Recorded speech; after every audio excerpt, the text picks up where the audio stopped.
Bonsoir peuple de Dieu. Nous continuons donc les enseignements et celui-ci s'intitule Ce que les enfants de Dieu, ce que les chrétiens doivent connaître. Et quand nous allons à l'église le dimanche ou le mercredi, c'est le mercredi qu'on nous enseigne la parole de Dieu et généralement le dimanche le pasteur prêche. Mais il y a des choses que nous devons connaître en tant qu'enfants de Dieu. Et surtout pour nous les Africains, comme je vous l'ai dit la fois passée, mon ministère est pour les enfants de l'Afrique. Et voilà, je voudrais vous parler de nos coutumes et de nos traditions. Euh, Toute coutume et toute tradition qui est en opposition à la parole de Dieu n'est donc pas bonne. Et, euh, et nous devons donc savoir ce qui se passe. Nous devons être informés de ce qui se passe. Et je voudrais vous parler de cette chose que nous avons tous en commun, et ça, ce sont les arbres des ancêtres. C'est une révélation que le Saint-Esprit m'a donnée au début de ce mois d'octobre.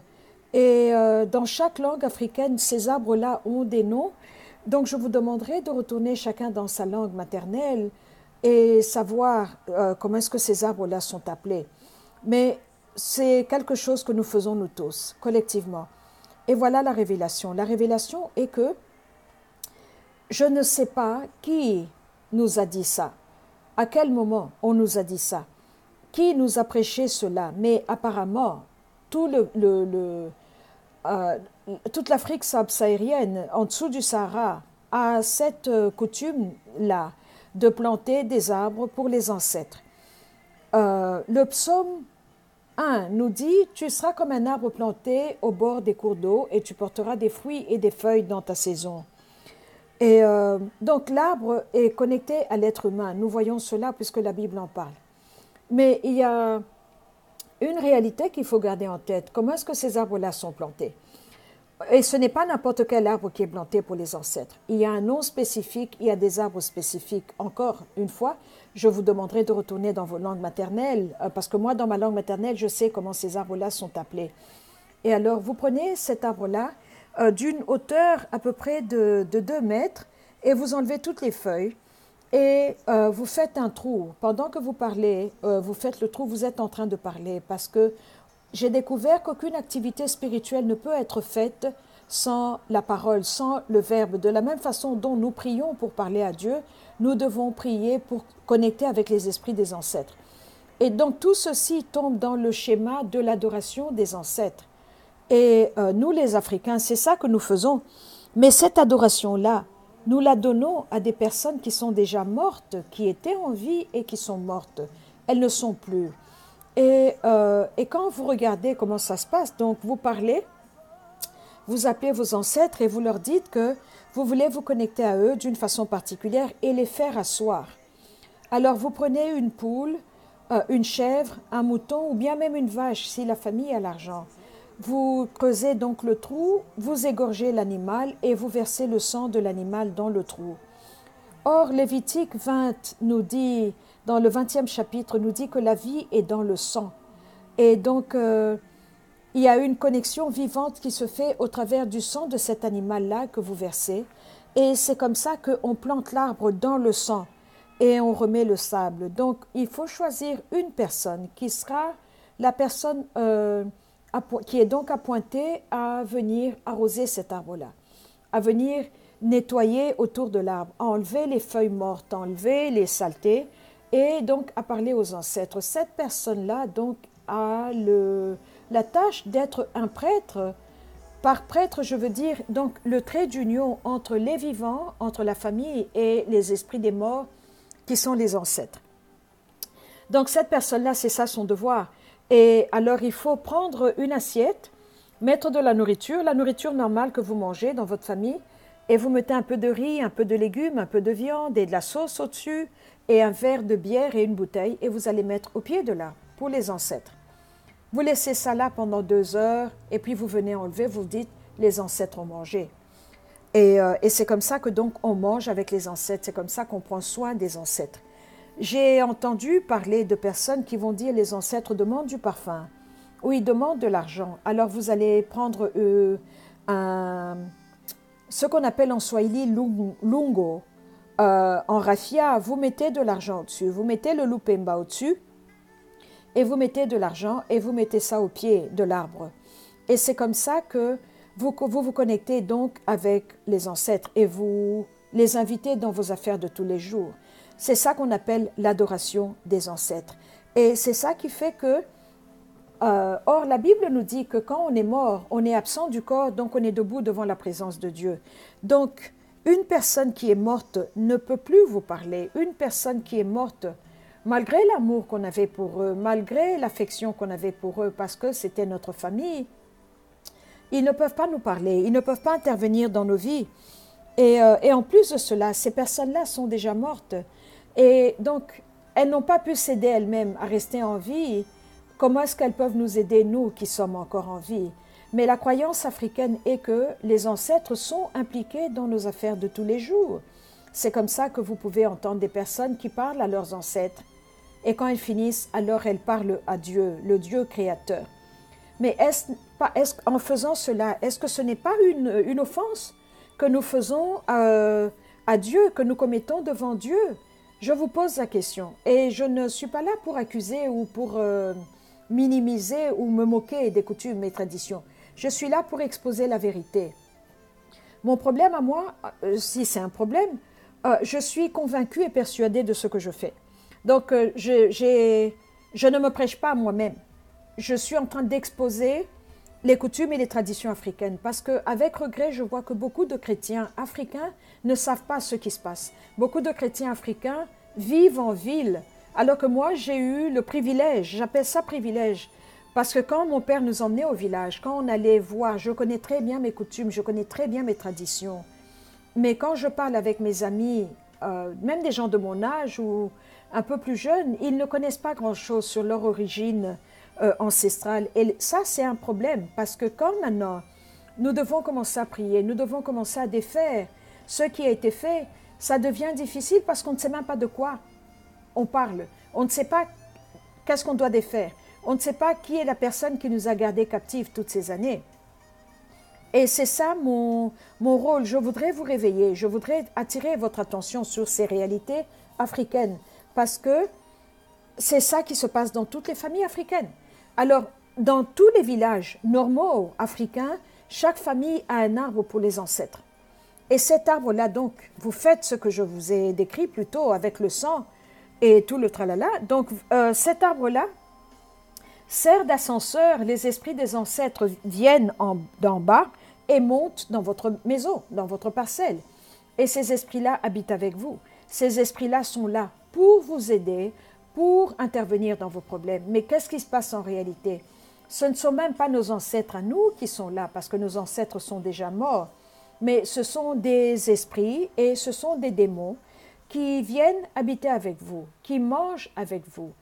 Et ces esprits-là sont là et ils vont commencer à régenter vos vies. Et c'est comme ça que vous pouvez voir dans telle famille qu'il y a beaucoup d'alcooliques. Les personnes fument beaucoup. Les personnes ont un comportement sexuel, une promiscuité sexuelle qui est anormale. Ou alors vous avez des familles où les femmes ne se marient pas. Ou bien vous avez des familles où toutes les filles ont perdu un bébé. La première grossesse est tombée, comme on dit, et alors le deuxième enfant va naître. Ça, c'est des familles qui sont attachées dans ce système-là. Ce sont des familles où tous les enfants, donc, perdent un enfant. On ne vous consulte pas. On est venu prendre l'enfant et pour payer comme sacrifice. Vous devez faire une offrande de sang, de votre chair et de votre sang. Pourquoi? Parce que votre grand-mère, votre grand-père avait planté cet arbre-là et ces esprits-là utilisent cet arbre-là comme ascenseur. Ils viennent et ils habitent avec vous. Alors ils viennent, parce que quand vous leur donnez un peu de nourriture, vous nourrissez des esprits qui autrement n'auraient pas eu de nourriture. Vous mettez de la bière. L'alcool est aimé partout dans le monde, l'alcool est aimé dans toutes les cultures du monde. C'est pour ça qu'on a même des dieux de l'alcool. Et c'est comme ça que ces esprits-là vont vous aimer et vont venir vivre avec vous et vont venir s'asseoir avec vous. Et alors le problème qui se pose là est que vous êtes en ville, mais vous ne savez même pas que dans votre village, il y a un arbre comme ça. Et cet arbre-là est alimenté donc par le sang d'une chèvre, par le sang d'une poule j'ai entendu parler de sacrifices de bébés, où on égorge un bébé, on plante, on met le sang autour de l'arbre, et des offrandes de beads, les perles africaines, des offrandes de lupemba, des offrandes d'argent. Mais quand vous mettez votre argent, donc vous ouvrez la porte à vos finances, à ces esprits-là. Donc ces esprits-là peuvent venir se servir sur vos finances. Ces esprits-là peuvent venir se servir sur votre nourriture, parce que vous leur avez ouvert la porte en leur offrant la nourriture. C'est ça qui se passe en réalité. Et c'est comme ça que ces esprits-là montent et habitent avec vous. Et c'est comme ça que vous êtes tissés avec la mort, parce que c'est la mort. Et regardez bien nos coutumes africaines. On a la mort avec nous tous les jours. Et les conséquences de cela sont quoi? Sont telles que une vie humaine n'a pas beaucoup de prix. Je regarde même dans la vie moderne d'aujourd'hui, vous pouvez entendre qu'il y a eu 10 personnes qui ont été décapitées dans telle partie du Congo, d'où je suis originaire. On va en parler 2 jours et puis ça va se tasser très facilement.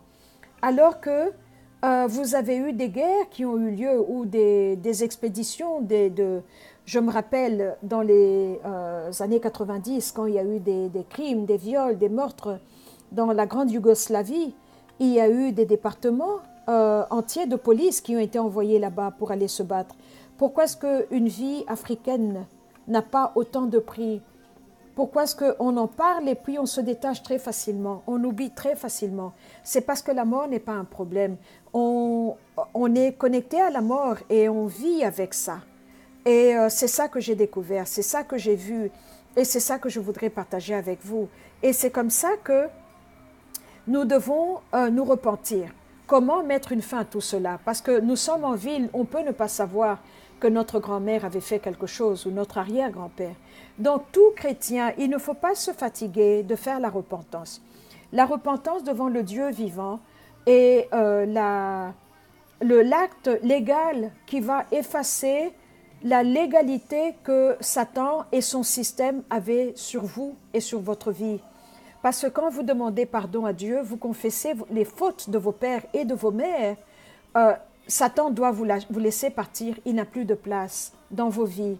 Alors c'est comme ça que vous vous connectez, vous vous déconnectez de Satan et vous vous connectez de Jésus. Ça c'est le premier point. Le deuxième point, il ne faut pas se fatiguer à demander pardon pour les fautes de nos pères et de nos mères. Je peux vous donner l'exemple de Néhémie dans la Bible, quand il revient pour rebâtir Jérusalem, le mur qui avait été détruit. Demandons pardon, ne nous fatiguons pas de demander pardon. Pourquoi il faut faire cela? Parce que la fondation est faite dans le passé. Nous sommes la somme de tout ce que nos familles ont fait. Et alors moi, je suis ici à Los Angeles, mais ma fondation est à Bunké, dans mon village. Ma fondation est au village. Donc je dois me démarquer, me séparer de ce que mes ancêtres ont fait. Je dois demander pardon à Dieu et me séparer, couper les liens d'esprit, les liens de nom, les liens d'âme qui m'unissent à ce passé qui était plus dans la divination et dans le culte des ancêtres, et que je me dédie à Dieu, le Dieu vivant, le Dieu de gloire, le Dieu éternel des armées. Et c'est une transaction, donc il faut refuser ceci, nettoyer avec le sang et vous redonner à celui-là. Donc vous refusez Satan, vous nettoyez avec le sang et vous vous donnez à Jésus. C'est une procédure légale. Jésus n'est pas légaliste, mais on a affaire à un adversaire qui est l'accusateur des frères, qui lui est légaliste. Donc nous devons procéder comme ça et casser, c'est comme ça que nous allons détruire le mal qui nous poursuit, c'est comme ça que nous allons détruire le mal qui est dans nos vies, parce que la fondation a beaucoup de briques d'iniquité. Alors nous devons donc les refuser et demander à Dieu de nous donner l'iniquité qu'il nous a déjà donnée grâce à l'œuvre achevée de la croix. Et c'est comme ça que nous allons remplacer, nous allons mettre dans notre fondation des briques de droiture qui viennent de Jésus. Et c'est comme ça que la fondation va être solide et elle ne va pas tomber. Il nous a dit lui-même, vous devez bâtir votre maison sur le rocher, le roc de notre salut. Le vent va venir, vous n'allez pas tomber. Les intempéries vont venir, vous n'allez pas tomber. Vous êtes solide. Ce qu'on dit en anglais, we stand on solid ground. Et il n'y a que Jésus qui puisse faire cela pour nous. Donc il faut se démarquer du passé. Et quand je dis tout ceci, je ne dis pas que vous devez détester vos origines, détester vos ancêtres, non pas du tout. Je suis très fière de mes ancêtres. Ils étaient des rois, des guerriers, ils ont accompli beaucoup de choses. Je suis fière de mon histoire, mais je n'adore pas mes ancêtres. C'est ça la différence. C'est ça je veux insister sur cela. Je n'adore pas mes ancêtres. Je sais qui je sais d'où je suis venue, mais je n'adore pas mes ancêtres. J'ai arrêté l'adoration. Et c'est comme ça que je me suis donnée à Jésus. Et avec cela, je suis donc une Africaine fière de moi, fière de ma négritude, comme disait Léopold Sédar Senghor, ou fière de mon africanité, comme Cheikh Anta Diop l'a dit. Et je suis une femme africaine qui aime Jésus, parce que Jésus est le Seigneur, il est le Fils de Dieu, et c'est comme ça que nous devons procéder donc. Et voilà ce que je voulais partager avec vous. Ces arbres des ancêtres sont dans toutes les familles, toute famille dans le village a cet arbre-là. Donc chaque Africaine qui m'écoute, chaque Africain, parce que je ne parle pas seulement qu'aux femmes et aux hommes, je m'adresse aux hommes et aux femmes, chaque Africain est impacté par ces chaînes-là, par ces liens-là. Donc vous devez parler pour vous-même, ouvrir la bouche, parce que quelqu'un avait ouvert la bouche et avait invité les esprits des ancêtres en versant le sang. Donc vous devez ouvrir la bouche et parler, et refuser, et dénoncer, et vous séparer de cela. Et c'est comme ça que vous allez voir le salut, c'est comme ça que vous allez voir la croissance dans tous les aspects de vos vies, parce que ces esprits-là viennent se positionner comme des sanctuaires sur vous. Alors les bénédictions de Dieu viennent tous les jours. Je vais vous en parler dans le prochain message. Tous les jours, à minuit, quand une journée commence, il y a une nouvelle grâce et une nouvelle miséricorde qui nous donne cela. Le verset qui nous vient de Dieu, et Dieu nous donne cela. Le verset qui confirme cela vient de Lamentation 3, 21 à 25. Voici ce que je veux repasser en mon cœur, ce qui me donnera de l'espérance. Les bontés de l'Éternel ne sont pas épuisées, ses compassions ne sont pas leur terme, elles se renouvellent chaque matin. Ô grande est ta fidélité. C'est ce verset-là qui fait que la miséricorde de Dieu est sur nous tous les jours. Mais quand les grâces que Dieu, parce qu'il n'y en a pas qu'une seule, hein, il est un bon Dieu, quand les grâces tombent sur nous, vous avez tous ces esprits-là qui sautent sur vous comme des sangsues, qui mangent et qui consument tout ce dont ils ont besoin et ils vous laissent une toute petite quantité. Et d'où le besoin de se séparer, d'où le besoin de sortir de là. Et cet arbre de divination, cet arbre des ancêtres, est très collé dans le système des Nganga ou des marabouts. Parce que partout où est-ce que vous avez un Nganga ou un marabout, quel que soit le nom qu'il a, ceux de l'Afrique du Sud l'appellent Sangoma. Et on a des noms spécifiques dans nos langues africaines. Partout où vous avez ce genre d'individus, ils ont un arbre où l'esprit qui travaille avec eux habite. Et chaque fois que vous entrez dans la maison d'un Nganga, votre nom est inscrit dans le livre de la mort au lieu d'être inscrit dans le livre de la vie. Chaque fois qu'un ancêtre va là-bas, quelqu'un est allé dans le passé, par exemple votre grand-mère dans les années 40, vous n'étiez pas là, vous n'étiez peut-être pas encore en vie, mais elle est entrée dans la maison d'un Nganga.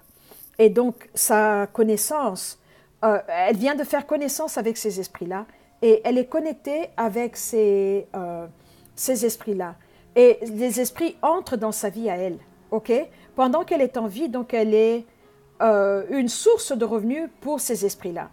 Mais quand elle meurt, vous qui êtes sa descendance, vous qui êtes son enfant, vous entrez directement dans le même programme parce que vous n'avez pas encore fermé la porte, vous n'avez pas encore dit non à cet aspect-là.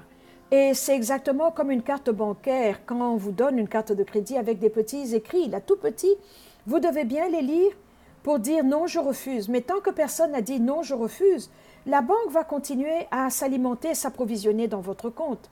Donc c'est ça la démarche que nous devons faire, refuser un système, fermer la porte et entrer dans un autre système. Donc tout cela est dans le système de l'adoration des ancêtres. C'est un système qui est très vaste. Je vais continuer à en parler parce que je dois exposer ce système-là. Et ça m'a fait beaucoup de peine de voir que beaucoup de Noirs américains ici se reconnectent à ça. Ils sont en train de chercher. Ils vont avoir une plante où ils vont verser de la boisson, mettre un peu de nourriture, la libation, comme on dit, pour les esprits des ancêtres. Et le film Black Panther, qui est un grand succès, qui a rapporté plus d'1 milliard au box-office, a grandement contribué à réintroduire la jeunesse noire, la jeunesse africaine ou la jeunesse brune à ce système-là, quand ils disent louange aux ancêtres, praise to the ancestors, praise be to the ancestors. C'est ça le culte des ancêtres, c'est ça l'adoration des ancêtres. Et c'est ça qui est une offense au vrai Dieu vivant. À qui est-ce que vous donnez votre louange? Allez-vous la donner à quelqu'un qui est déjà mort? Ou bien vous allez la garder et la donner au Seigneur des Seigneurs et au Roi des Rois? Nous devons choisir. Nous devons choisir et c'est comme ça que nous allons aller de l'avant. Voilà, je m'arrête pour cette deuxième vidéo et nous allons continuer. Ça sera des séries et voilà, j'espère que vous avez compris quelque chose. Si vous avez des questions à poser, contactez-moi sur là en bas, sur faites des commentaires ou des questions. Je suis ouverte, je vous répondrai et voilà ce que je voudrais et je voulais partager avec vous et que Dieu vous bénisse. Merci beaucoup. Au revoir.